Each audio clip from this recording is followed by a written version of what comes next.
Interesting chapter है, काफी easy chapter है अगर क्लास मिस नहीं करेंगे तो बेटा। ठीक है, अगर क्लास मिस नहीं करेंगे बहुत इंटरेस्टिंग चैप्टर है।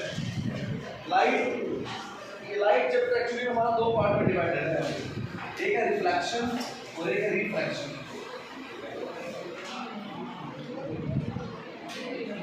लाइट चैप्टर में हमें दो चीजें पढ़नी है, रिफ्लेक्शन और रिफ्रैक्शन। और जहां तक मैक्सिमम स्कूल से आपको जो फर्स्ट यूटी के अंदर जो पार्ट आएगा दैट इज रिफ्लेक्शन। ठीक है, क्या आएगा, रिफ्लेक्शन पार्ट आने जा रहा है। तो वही सबसे पहले लाइट से जो स्टार्ट करें तो हमें पता होना चाहिए लाइट होता क्या है। ठीक है, लाइट की अगर हम बेसिक बात करें, लाइट होता क्या है, लाइट एक एनर्जी की फॉर्म है। Light is a form of energy. Light एक एनर्जी है बेटा जो क्या करती है, which enables us to see the objects, जिसकी हेल्प से हम लोग कुछ देख पाते हैं बेटा। ठीक है, लाइट एक एनर्जी है जिसकी वजह से कुछ देख पा रहे हैं। अगर हम लोग किसी डार्क रूम में चले जाते हैं जहाँ पर लाइट का कोई भी सोर्स नहीं है, तो कहीं से भी लाइट नहीं आ रही, वहाँ पर एंटर नहीं कर रही, तो हमें कुछ भी विजिबल नहीं होगा बेटा वहाँ पर। तो क्यों, बिकॉज लाइट नहीं है तो विजिबिलिटी नहीं है। तो लाइट एक एनर्जी की फॉर्म होती है जिसकी वजह से हम कोई भी ऑब्जेक्ट को देख पाते हैं बेटा। तो light is the form of energy which enables us to see the objects. ठीक है, यहाँ तक। अब बात आती है नेचर ऑफ लाइट की बेटा। लाइट का नेचर कैसा है, देखो भाई, कुछ जगह लाइट जो है ना पार्टिकल नेचर शो करती है कि लाइट पार्टिकल्स की बनी हुई है। तो कुछ जगह लाइट वेव नेचर शो करती है, जो कहती है लाइट वेव है। तो कई फिनोमिना ऐसे हैं जो लाइट का पार्टिकल नेचर शो करती है, कई जगह लाइट का वेव नेचर शो करती है। तो हम लोगों ने बाद में देखा कि ये लाइट का नेचर कैसा है, ड्यूअल नेचर है, दोनों ही नेचर है कई जगह। ठीक है, पार्टिकल और कई जगह वेव नेचर शो कर रही है। पार्टिकल नेचर का शो वाला एग्जांपल है फोटो इलेक्ट्रिक इफेक्ट होता है, 11वीं क्लास में पढ़ेंगे। वहां पर अगर हम बात करते हैं तो लाइट लगता है कि पार्टिकल्स की बनी हुई है, पैकेट्स होते हैं लाइट, वहां पर पैकेट पार्टिकल्स है लाइट के। ठीक है, और वेव की बात करें तो आता है डायफ्रैक्शन नाम का एक टॉपिक आता है, 11वीं में आता है, 11वीं में आता है। वहां हमें पता लगता है कि लाइट किसकी बनी हुई है, वेव की बनी हुई है। तो क्वांटम थ्योरी जब हम पढ़ते हैं तो हमें पता लगता है नहीं, ये दोनों ही नेचर है लाइट के। ठीक है, पार्टिकल भी है एज वेल एज वेव भी है। तो इसका ज़्यादा कुछ नहीं पढ़ना, बस हमें पता होना चाहिए लाइट का नेचर कैसा होता है। लाइट का नेचर होता है ड्यूअल नेचर होता है। ड्यूअल नेचर का मतलब particle as well as wave. ठीक है बेटा, तो एक डेफिनेशन लिखिए बेटा लाइट की पहले तो। Light is a form of energy, light is a form of energy, light is a form of energy which enables us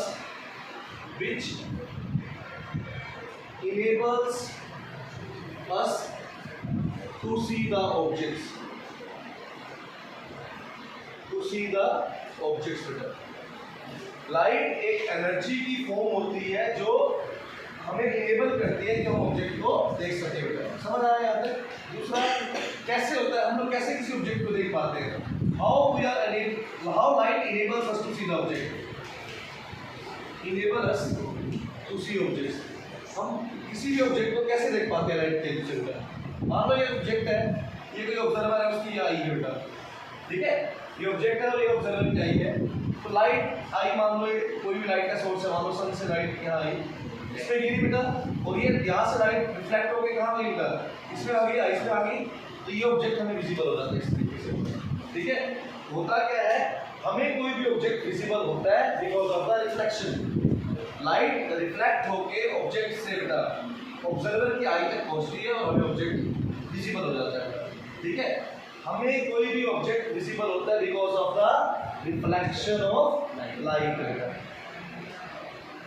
light जैसे ही किस पे फॉल करती है, ऑब्जेक्ट पे फॉल करती है, वहां से कुछ लाइट क्या हो जाती है, रिफ्लेक्ट होती है, और रिफ्लेक्ट होकर कहां चली जाती है, ऑब्जर्वर की आईज में पहुंच जाती है।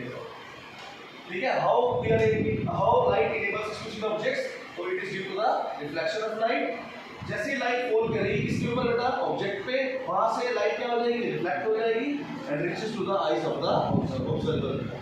समझ आया कि हम कैसे किसी ऑब्जेक्ट को देख पाते हैं, रिफ्लेक्शन ऑफ लाइट की वजह से। पहले तो लाइट किसमें फॉल करती है? ऑब्जेक्ट पे। और रिफ्लेक्ट होकर कहाँ पहुंच जाती है? ऑब्जर्वर की आई में। इस चीज को हम दो पार्ट में समझते हैं। पहले तो लाइट फॉल करती है बेटा कहाँ पर? ऑब्जेक्ट पे। फिर वो लाइट क्या होती है बेटा? रिफ्लेक्ट होती है। और तीसरा कहाँ पहुंच जाती है फिर वो लाइट रिफ्लेक्ट होकर? ऑब्जर्वर की आईज में। ये फिनोमिना है कि हम लोग किसी भी ऑब्जेक्ट को कैसे देख पाते हैं। ठीक है, रिफ्लेक्शन ऑफ लाइट की वजह से। समझ आया? It is due to the reflection of light. It is due to the reflection of light. ठीक है भाई। अब बात करें हमने नेचर ऑफ लाइट की बेटा। नेचर ऑफ लाइट की जब हम बात करेंगे तो लाइट का जो नेचर होता है it is of dual nature. Light का नेचर ड्यूअल नेचर होता है, दोहरा नेचर। मतलब दो नेचर शो कर रहे हैं इंसानों के साथ, इंसानों की तरह लाइट दिखने में कुछ और, करने में कुछ और। ठीक है, ड्यूअल नेचर। ड्यूअल नेचर है, दोहरा नेचर है। पहला पार्टिकल नेचर और दूसरा वेव नेचर होगा। लाइट के दो नेचर्स हैं, particle as well as wave. तो लाइट जो है ड्यूअल नेचर शो करती है, particle as well as wave. अब बात करेंगे बेटा इसके बाद हम लोग चैप्टर की, हमारे यहाँ से चैप्टर शुरू कर रहे हैं बेटा, दैट इज रिफ्लेक्शन। चैप्टर का नाम है लाइट, रिफ्लेक्शन एंड रिफ्रैक्शन बेटा। तो आज जो हम लोग स्टार्ट करेंगे वो रिफ्लेक्शन स्टार्ट कर रहे हैं बेटा।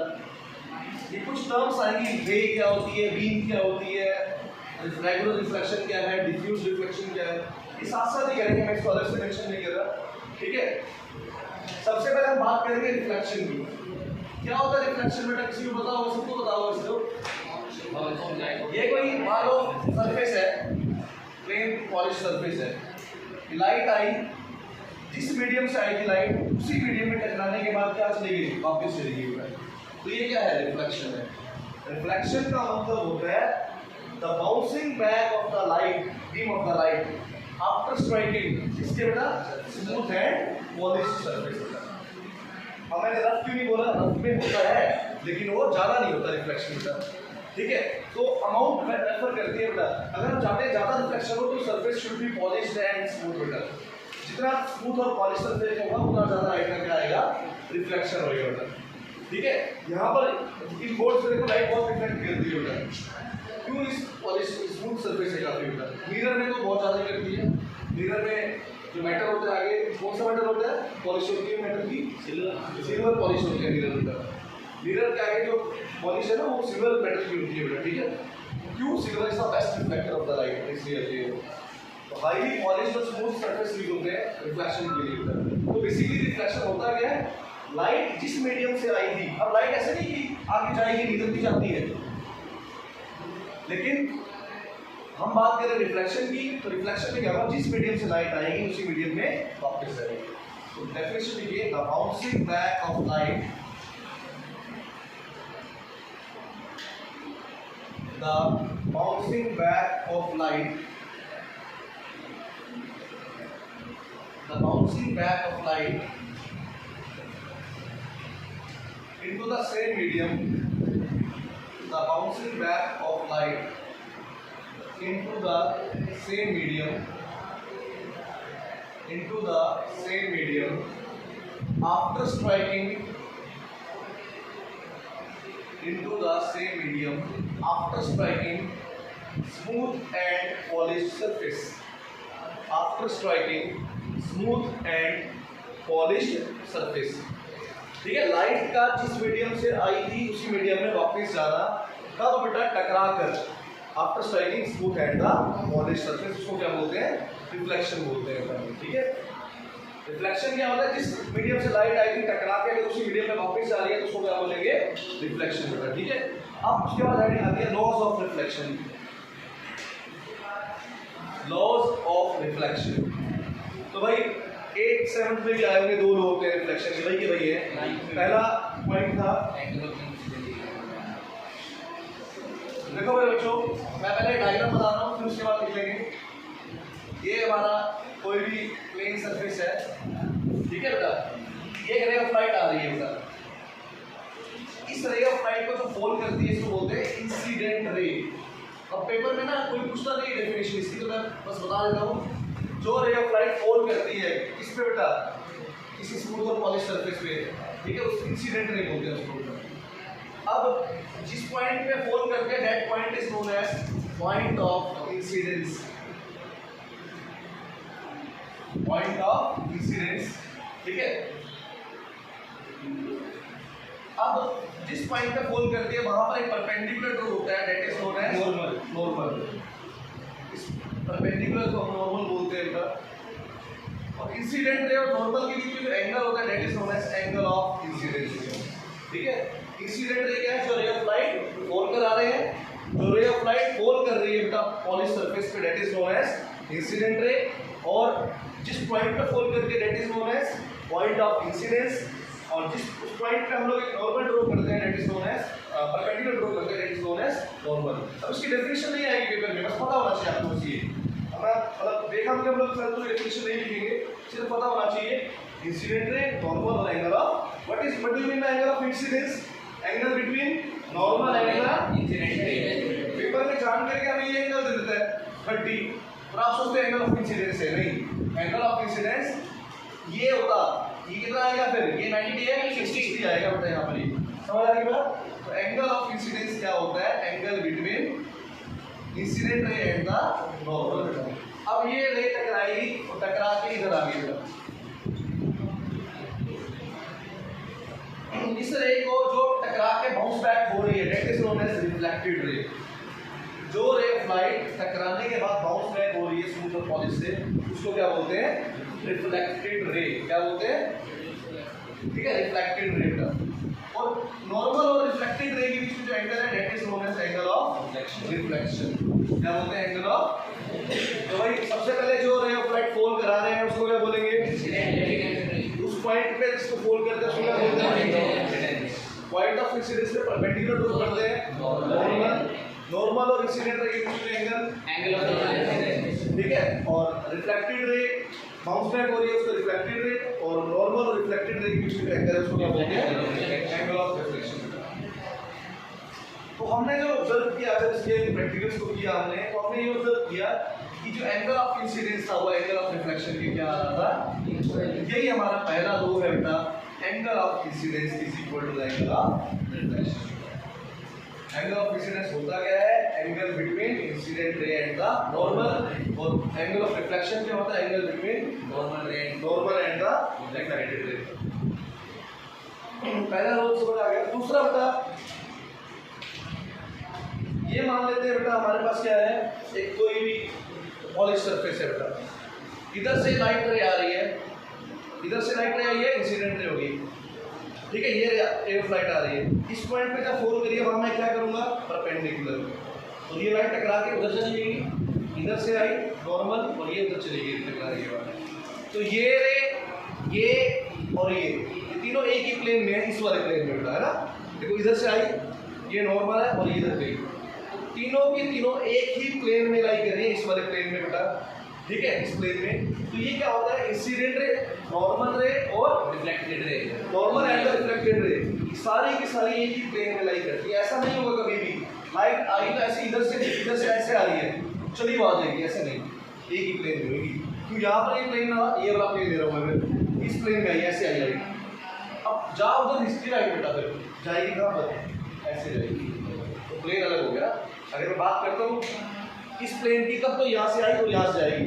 अब ऐसे नहीं होता, आई यहाँ पे तो चलिए ऐसे इसके साथ चली जाए, उस प्लेन में जाएगी अपने प्लेन में। क्या, incident ray, normal and reflected ray all lie in the same plane, ठीक है बेटा।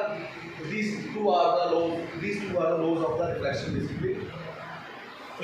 Please write down the diagram first of all, then write down the two laws beta. Angle of incidence is equal to the angle of reflection, and second, incident ray, normal and the reflected ray all lie in the same plane. Firstly draw the diagram.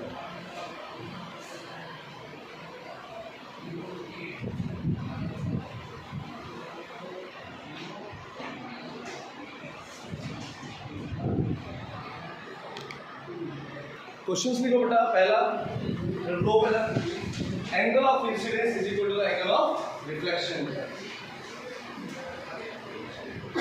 Angle of incidence is equal to the angle of reflection. Angle of incidence is equal to the angle of reflection.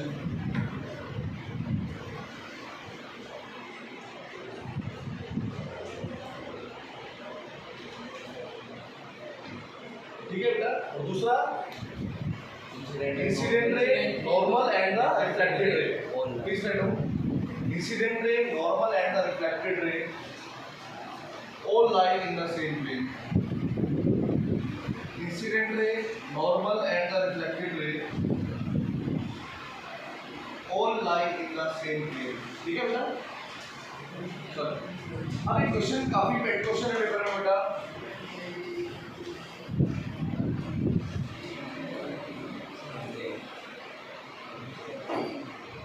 This angle is given to us, that is 40 degrees. Suppose. Then what is the angle of reflection? कितना आएगा? ये कितना आ जाएगा? 50। I 50 होगा तो R भी कितना होगा? 50 बेटा। समझ आया बेटा? तो R भी 50 होगा। ड्रॉ कर सकते हैं, समझ है? हम लोग गलती से I सोच लेते हैं, इसको I और R को लेके 40 आंसर दे देंगे। नहीं, I 40 नहीं है यहाँ पर, I 50 है बिकॉज ये होता है I बेटा। समझ आया ना? ठीक है। तो आंसर इज 50 डिग्री। समझ आया अच्छे से क्वेश्चन? क्लियर है? Second thing, what will happen when ray of light falls normally to the mirror। जैसे कोई मिरर है, स्मूथ और पॉलिश सरफेस है मिरर, ठीक है। अब लाइट आ रही है, इस रे ऑफ लाइट के साथ क्या होगा? नॉर्मली का मतलब परपेंडिकुलरली गिराई है, ठीक है। हमने क्या किया, नॉर्मली फॉल कराई है इस रे ऑफ लाइट को बेटा इसके सरफेस के ऊपर। तो जिस पॉइंट पे फॉल करती है वहां पे क्या होता है? Point of incidence. और वहां क्या ड्रॉ करते हैं बेटा? नॉर्मल। तो ये क्या है डॉटेड जो मैं इसके ऊपर बना रहा हूँ? नॉर्मल हो गया। तो एक बात बताओ, एंगल ऑफ इंसिडेंस कितना होगा यहाँ पर? 90 क्या 0? 90 डिग्री में फॉल कराइए राइट को। लेकिन एंगल ऑफ इंसिडेंस क्या होता है? Angle between incident ray and the normal. तो इंसिडेंट रे भी यहाँ पे है और नॉर्मल इसी के ऊपर आया है, इसका हमारा एंगल कितना बना? इसका 0 बना रहा हूँ।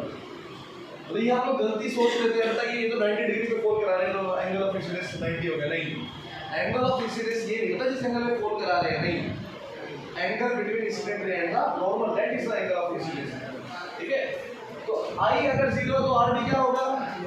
0। तो I 0 है बेटा, तो R 0 कब होएगा? जब वो वापस से टकरा के जाने वाली रे क्या होती है बेटा? रिफ्लेक्टेड रे होती है। तो angle between normal and the reflected रे जब 0 बनेगा तब क्या बनेगा बेटा? I इक्वल टू R बनेगा यहाँ पर। तो वो कब होगा? जब ये रे ऑफ लाइट वापस चली जाएगी। तो इसका आंसर क्या आएगा? यहाँ पे I और R क्या होंगे? दोनों 0, बिकॉज लॉ ऑफ रिफ्लेक्शन को वैलिड करना है। तो इसलिए क्या होगा? It retraces its path. वो अपने पाथ को रिट्रेस करके वापस ले जाएगी रिफ्लेक्ट। बहुत सिंपल सा है इसके अंदर। मिरर है, प्लेन मिरर, आप उस पर लाइट मारो बेटा 90 डिग्री पे, टॉर्च मारो तो लाइट टकरा के वापस आ रही होती है बेटा लेके, ठीक है। टकरा के जा रही है, जैसे यहाँ हमारी वहाँ टकरा के वापस जा रही होती है। क्यों बेटा? बिकॉज एंगल ऑफ इंसिडेंस कितना होता है उस केस में? 0 डिग्री। 90 डिग्री पे फॉल कर रही है, फिर भी एंगल ऑफ इंसिडेंस कितना होता है? 0 डिग्री। और I 0 तो R भी क्या होगा? 0। तो इसका मतलब अपने पाथ को रिट्रेस करेगा, वापस ले जाएगी रिफ्लेक्ट। अभी तक के 3 questions. What do you mean bye reflection? क्या होता है? The bouncing back of the light into the same medium after striking smooth and the polished surface। दूसरा क्वेश्चन, लॉस ऑफ रिफ्लेक्शन। इसके अंदर पहला I equals to R, incident ray normal and the reflected ray वो lie in the same plane. Third question बेटा, that is अगर कोई ray of light को perpendicularly fall कराएंगे तो क्या होगा? तो it will retrace this path because I और R दोनों यहाँ पे क्या बनते हैं? 0 बनते हैं। समझ आया? चलिए बेटा आगे बढ़ते हैं थोड़ा सा।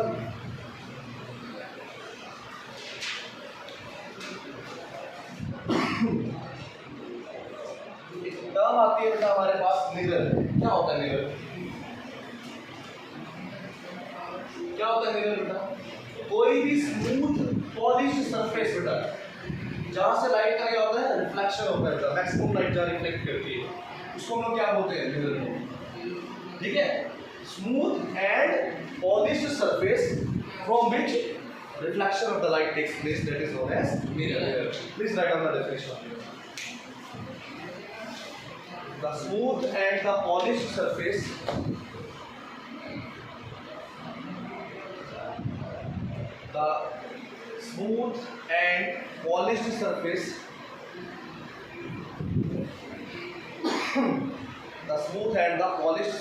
from which light gets reflected, from which reflection of the light takes place. As well as from which reflection of light takes place. ठीक है ना? From which reflection of the light takes place is called mirror. एक highly smooth और polished surface जहाँ से reflection होता है light का, उसको क्या बोलते हैं? Mirror बोलते हैं. समझ आया mirror होता क्या है? मिरर से आगे बढ़ते हैं. अगला क्या कौन कौन से टाइप की मिरर होती है? हमने सबसे पहले पढ़ी है प्लेन मिरर. आज प्लेन मिरर यूज करेंगे. हेडिंग करो प्लेन मिरर. क्या होता है प्लेन मिरर? घरों में तो होता क्या है? जिसका रिफ्लेक्टिंग सरफेस बिल्कुल प्लेन होता है बेटा, कोई कर्व नहीं होता उसके अंदर, है ना? अगर हमारा रिफ्लेक्टिंग सरफेस प्लेन है मिरर का तो उसको हम क्या बोलेंगे? प्लेन मिरर बोल देंगे. तो डेफिनेशन तो बहुत सिंपल है. क्या? अगर रिफ्लेक्टिंग सरफेस जो है किसी भी मिरर का प्लेन है तो उसको क्या बोल देंगे बेटा? प्लेन मिरर बोल देंगे. तो please write down the definition. If the reflecting surface of the mirror is plane, then it is said to be plane mirror. ये इस साल के बोर्ड में आया क्वेश्चन था. What are the characteristics of the image formed by the plane mirror? 2 marks का question था बेटा इस साल के क्वेश्चन पेपर में. What are the characteristics of image formed by the plane mirror? Plane mirror वो है जो घरों में आप लोग शीशा देखते हो बेटा. प्लेन मिरर पता है उसकी कैरेक्टरिस्टिक्स बता. किसको पता है? कौन कौन से हैं? इमेज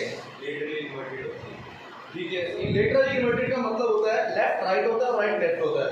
अगर मैं लेफ्ट हैंड उठा रहा हूँ तो मिरर में मुझे लगेगा मैंने राइट हैंड उठाया हुआ है. ठीक है. तो लेफ्ट राइट हो जाता है, राइट लेफ्ट हो जाता है. अगर मैं बी है ना कोई अल्फाबेट मिरर में देखूंगा तो मुझे ऐसे दिखाई देगा बेटा. ठीक है. वो उल्टा हो जाता है बेटा. ठीक है. तो लेफ्ट राइट हो जाता है, राइट लेफ्ट. ठीक है बेटा. पहला पॉइंट. दूसरा सेम साइज होता है बेटा. सेम साइज का मतलब ये है कि अगर मेरा ऑब्जेक्ट 1 मीटर का है तो इसकी इमेज भी कितने 1 मीटर की ही होगी बेटा. ठीक है. अगर मेरा ऑब्जेक्ट की लेंथ 1 मीटर है तो मेरी इमेज की जो लेंथ रहेगी वो भी क्या होगी? 1 मीटर रहेगी. मतलब आप शीशे में अपने आप को देख रहे हो तो आपकी लेंथ वही दिखाई देती है जो ऑब्जेक्ट की लेंथ है. ठीक है बेटा. तीसरा डिस्टेंस बराबर होता है. मतलब ये मिरर है, आप मान लो 10 मीटर पे हो मिरर से, तो जो आपकी जो इमेज बनेगी ना वो भी 10 मीटर पे ही बनेगी. भाई हमने क्या किया? हम 3 मीटर उधर चले गए. क्वेश्चन सुनना, जिस आंसर बताओ हाथ में करना. बस 10 मीटर की डिस्टेंस पे थे हम लोग 3 मीटर आगे चले गए. इससे अपनी पोजीशन से. व्हाट इज द आंसर बोलेगा नहीं कोई भी. What is the distance between object and the image? I am at the distance of 10 meter from the mirror. I am going far from my previous position. Right बेटा? अबे जा रहा हूँ मैं मिरर की तरफ से, दूर जा रहा हूँ 3 metre. Now what is the distance between me and my image better? 26 meters.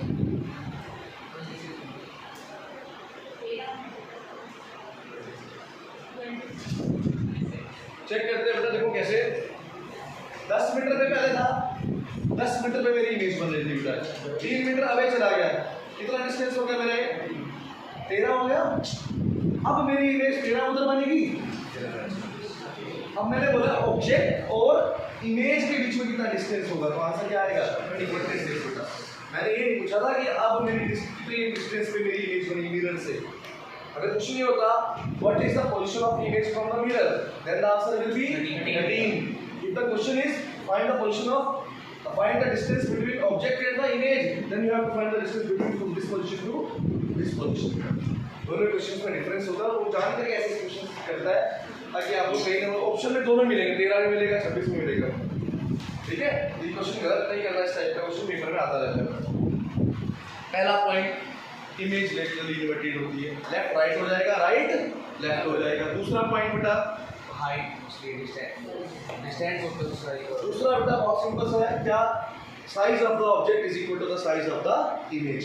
तीसरा distance of object from the mirror is equal to the distance of image from the mirror. समझ आया? Fourth very important, that is image is virtual entity. What do you mean by virtual and what do you mean by image? Virtual मतलब होता है कि जो actual में कोई चीज नहीं हो रही बेटा। अब कोई भी इमेज पता है कब बनती है? अरे सुनो बेटा, वर्चुअल इमेज का मतलब एक्चुअल में वो इमेज में, एक्चुअल में वहां पे कुछ भी नहीं है, मतलब हम लोग उसको स्क्रीन पे ऑब्टेन नहीं कर सकते बेटा। वर्चुअल और डायरेक्ट का मतलब होता है रियल इमेज कौन सी होती है, which can be obtained on the screen. इसको स्क्रीन पे ऑब्टेन करते हो कब बनती है? जब दो रेस आपस में एक पॉइंट पे मीट करती है। वर्चुअल में रेस कभी भी आपस में मीट नहीं करेंगी, बल्कि अपीयर्स टू बी मीट, हमें ऐसा लगता है कि वो वहां पर मीट कर रही है, लेकिन एक्चुअल में मीट नहीं करती बेटा। और जो भी वर्चुअल इमेज होती है वो हमेशा कैसी होती है? इरेक्ट होती है। इरेक्ट का मतलब सीधी होती है, मतलब ऑब्जेक्ट ऐसा है तो इमेज भी उसकी कैसे बनेगी? ऐसी ही बनेगी। एक होता है ऑब्जेक्ट ऐसा है, इमेज ऐसी बन रही है, ये क्या है? इन्वर्टेड है, उल्टा है। तो जो वर्चुअल इमेज होती है वो हमेशा कैसी बनती है बेटा? इरेक्ट होती है, सीधी होती है बेटा। इरेक्ट का हिंदी में मीनिंग सीधा ये बेटा, स्ट्रेट। ठीक है? तो वर्चुअल मतलब एक्चुअल में रेस मीट नहीं करेंगी, बट ऐसा लगता है कि वो मीट कर रही है, but appears to be meet. और दूसरा क्या बेटा? इट इज इरेक्ट, सीधी इमेज बनती है इसके अंदर। ऐसा तो नहीं है ना कि हम ऐसे खड़े और उल्टा हो जाएगा मिरर के अंदर, नहीं बेटा, सीधे दिखाई देते हैं। तो चार कैरेक्टरिस्टिक्स है बेटा। पहला, image form is literally inverted. दूसरा, size of image is equal to the size of the object. तीसरा, distance of image from the mirror is equal to the distance of object from the mirror. Fourth, image form is virtual and erect. So these are the four characteristics of the images formed by the plane mirror. समझ आया? पहले चारों point को फिर image बनाकर दिखाता हूँ कैसे बनती है इसके अंदर। देख लो, image form is laterally inverted. Image form is laterally inverted,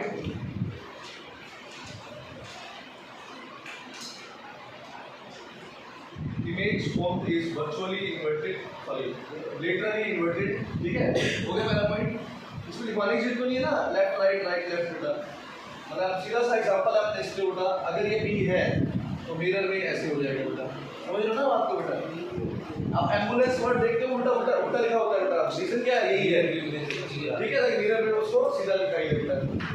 चलिए, तो इमेज जो है कैसी है बेटा? लिटरली इन्वर्टेड होती है। दूसरा, size of the image is equal to the size of the object. Size of the image is equal to the size of the object. Size of the image is equal to the size of the object. हो गया बेटा, size of the image is equal to the size of the object. Third मेरे बच्चों, क्या? Distance of object from the mirror, distance of object from the mirror is equal to the distance of object from the mirror is equal to the distance of image from the mirror. Distance of object from the mirror is equal to the distance of image from the mirror. Fourth point, virtual and direct. Image form is virtual and direct. देखो मेरे बच्चों, मैं आपको ना रे diagram बना दिखा रहा हूँ प्लेन मिरर का। एनसीईआरटी की बुक में नहीं दे रखा, लेकिन आपने करना है सबने बेटे। ठीक है, इससे क्लियर हो जाता है कंसेप्ट कि कैसे वर्चुअल इरेक्ट पढ़ रही है और क्या कुछ है। पहले मैंने क्या ले लिया है? पॉइंट ऑब्जेक्ट लिया है। पॉइंट ऑब्जेक्ट किसको बोलते हैं? जिसकी डायमेंशंस जो होती है नेग्लिजिबल होती है बेटा, मतलब इसकी लेंथ वगैरह नहीं है, बहुत पॉइंट बहुत छोटा नेग्लिजिबल लेंथ है बेटा उसकी। ठीक है, ये क्या बेटा हमारे पास मिरर है। मैंने क्या किया? एक रे ऑफ लाइट यहाँ से निकाली। कोई भी रे डायग्राम बनाना है मुझे कम से कम कितनी रेस चाहिए? 2 रेस चाहिए कम से कम बनाने के लिए। मैंने एक पॉइंट सोर्स किया, एक रे ऑफ लाइट निकाली, वहां से परपेंडिकुलर निकाली। क्या होगा इस रे ऑफ लाइट के साथ? वापस आएगी नहीं जाएगी बेटा? क्यों वापस नहीं बेटा? ये बिकॉज परपेंडिकुलरली जा रही है रे फ्लाइट। अगर कोई रे फ्लाइट परपेंडिकुलरली जाती है तो it will retrace the path. तो ये यहाँ से गई और वापस आ जा रही है।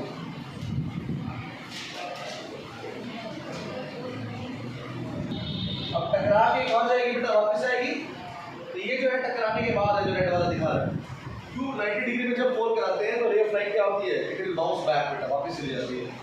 ठीक है, ऐसे होता है। अब मैंने क्या किया, एक कहीं पे भी दो रे रेडियो को फोल्ड करा दिया, यहाँ से यहाँ पे निकला। ऐसा नहीं कि दो ही रेस निकलती हैं, इनफाइनाइट रेस होगी, हर तरफ जाएंगी।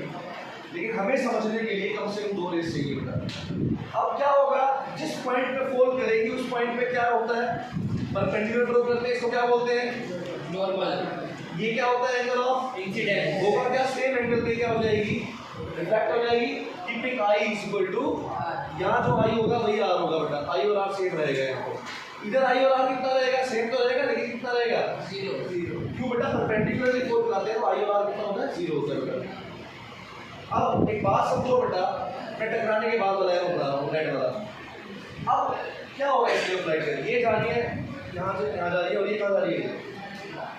दे आर डाइवर्जिंग ना। डाइवर्जिंग मतलब एक दूसरे से दूर जा रही है बेटा। क्या है, कभी मीट करेगी इस साइड अगर मैं लेके जाऊँ नहीं मीट करेगी। जिस डायरेक्शन में लाइट जा रही है उस डायरेक्शन से अगर मैं देखूँ तो ये लाइट रेस कभी भी आपस में मीट नहीं करेगी।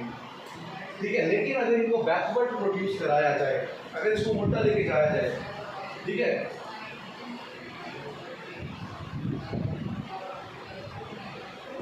तो ये हमें यहाँ पे ऐसे मीट करके दिखाई दे रही है ना। अब इसको बैकवर्ड लेके गए, इसको भी बैकवर्ड लेके गए, तो हमें लग रहा है कि यहाँ पे मीट कर रही है। एक्चुअली में ये रेस मीट नहीं करी, but appears to be meet. हमें ऐसा लग रहा है कि ये वहाँ से आई उस पॉइंट से जाके आ रही है, नहीं एक्चुअली मीट नहीं करी ना। इसी इमेज को हम लोग क्या बोलते हैं बेटा?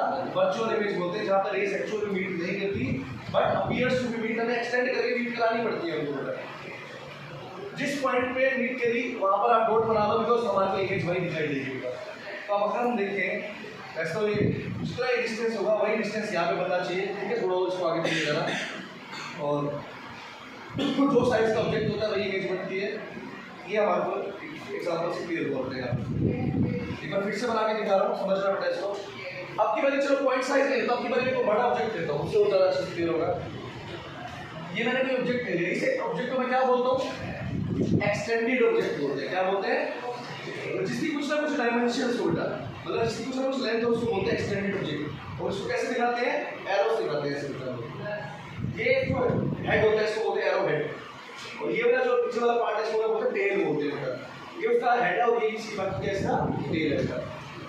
चलो मैंने क्या किया, एक मिरर ले ली बेटा। अब इसका रे डायग्राम बनाना चाह रहा हूँ, तो मैंने क्या किया, एक रे तो मैंने क्या निकाली? परपेंडिकुलरली करा। क्या होगा बताओ?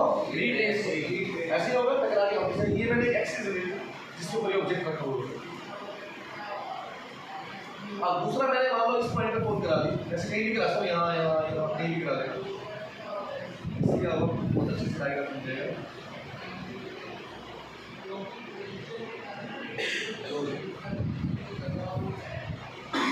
ये एक और नहीं हो गया। एक रेस का भी डायग्राम नहीं होता, दो उसको चाहिए बेटा बनाने के लिए। होगा क्या? ये तो एक्सिस है जिसके ऊपर ऑब्जेक्ट रखा हुआ है। ठीक है, अब क्या है बेटा? अब ये यहाँ पे क्या बनेगा बेटा? इस पॉइंट पे नॉर्मल। ये क्या एंगल ऑफ सेम एंगल पे क्या बनेगी? रे फ्लाइट। ये क्या हो जाएगा?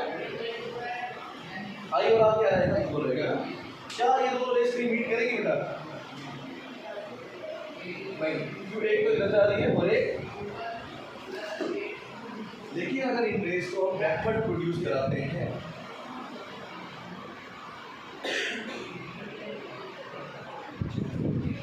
तो हम लोग क्या ऑब्जर्व करते हैं? ये मीट कर जाती है। जिस पॉइंट पे मीट करेंगे वहाँ हेड बनाएंगे आप पैरों का, बाकी एक्सिस तक लेके जाओगे और ये इसकी टेल हो जाएगी। अब एक्चुअल में तो इस मीट नहीं करेगा, इसको भी आप क्या दिखाओगे? रोटेट दिखाओगे, बिकॉज ये कैसी इमेज है? वर्चुअल इमेज है। कैसी इमेज बनी है हमारी? देखो जितना ऑब्जेक्ट का साइज था वही क्या बना? इमेज का साइज बना। जितना ऑब्जेक्ट का डिस्टेंस मिरर से था वही डिस्टेंस क्या आया? इमेज का डिस्टेंस इससे था। ये तो हमने कुछ के एंगल वगैरह एग्जैक्ट मेजर नहीं किया, वो तो बिल्कुल एग्जैक्ट आएगा बिल्कुल आपको। ठीक है, लेकिन कोई इतना जल्दी मीट भी नहीं है, हमें इसको समझना कैसे।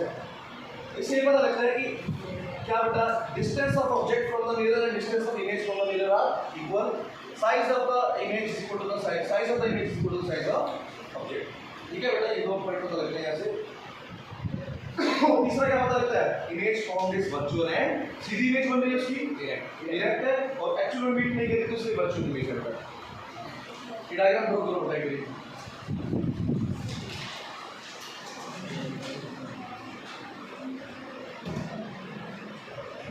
जिसको समझ नहीं आया सामने देख लो बेटा, एक बार रिवीजन कर देता हूँ इसकी।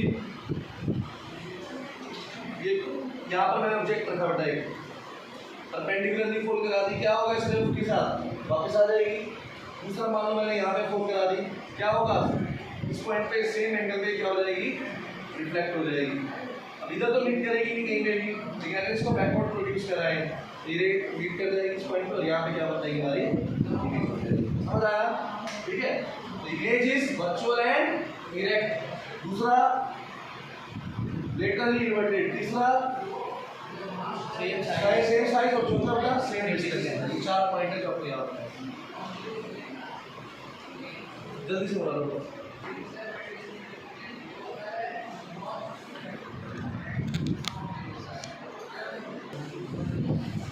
एक टर्म आती है बेटा इसमें मैग्निफिकेशन। क्या होता है मैग्निफिकेशन बेटा? मैग्निफिकेशन का मतलब होता है जो ऑब्जेक्ट का जो साइज है और इमेज का जो साइज है, मतलब इमेज का साइज अपॉन में ऑब्जेक्ट का साइज, इसके साइज की रेशियो होता है। ठीक है, और इमेज का साइज अपॉन में ऑब्जेक्ट का साइज। यहाँ पर अगर मैं बात करूं, अगर मैंने 2 मीटर की लिया ऑब्जेक्ट तो इमेज की कितनी बनेगी, 2/2 कितना आ जाएगा, 1 आ जाएगा, ये आएगा। तो मैग्निफिकेशन क्या होती है बेटा इसकी, 1 होती है बेटा। What is the magnification of plane mirror? Answer is 1। इस चीज को लिख लो, magnification of plane mirror is 1, और वो भी कैसी 1, पॉजिटिव 1। अभी पॉजिटिव का क्या मतलब है ये बताता हूं बेटा, पहले आप लिख लो magnification of plane mirror is positive. बेटा साइज सेम है दोनों का, अब मैंने बोला इमेज का साइज अपॉन ऑब्जेक्ट का साइज सेम आएगा तो कट जाएगा आपस में, 1 आ जाएगा। Very important question, what is the magnification of the plane mirror? Answer is +1। Plus indicate करता है इमेज कैसी है, वर्चुअल, और नेगेटिव क्या इंडिकेट करता है इमेज कैसी है, रियल। आप एक वर्ड बोर्ड पर याद रखना, NRI, नेगेटिव रियल इन्वर्टेड। तो रियल इन्वर्टेड इमेज बनेगी तो मैग्निफिकेशन क्वेश्चन नेगेटिव होगी, NRI इसका रखना। और अगर रियल इन्वर्टेड में नेगेटिव है तो वर्चुअल में कैसी होगी, पॉजिटिव। इमेज यहाँ कैसे बनती है, पॉजिटिव या नेगेटिव, वर्चुअल या रियल, वर्चुअल। इसका मतलब यहाँ क्या आएगा बेटा, पॉजिटिव। ठीक है बेटा, और 1 क्या इंडिकेट कर रहा है, साइज क्या है, दोनों का सेम है। ठीक है, what is the magnification here, +1। एक वर्ड लिख लो, focal length is equal to infinite बेटा।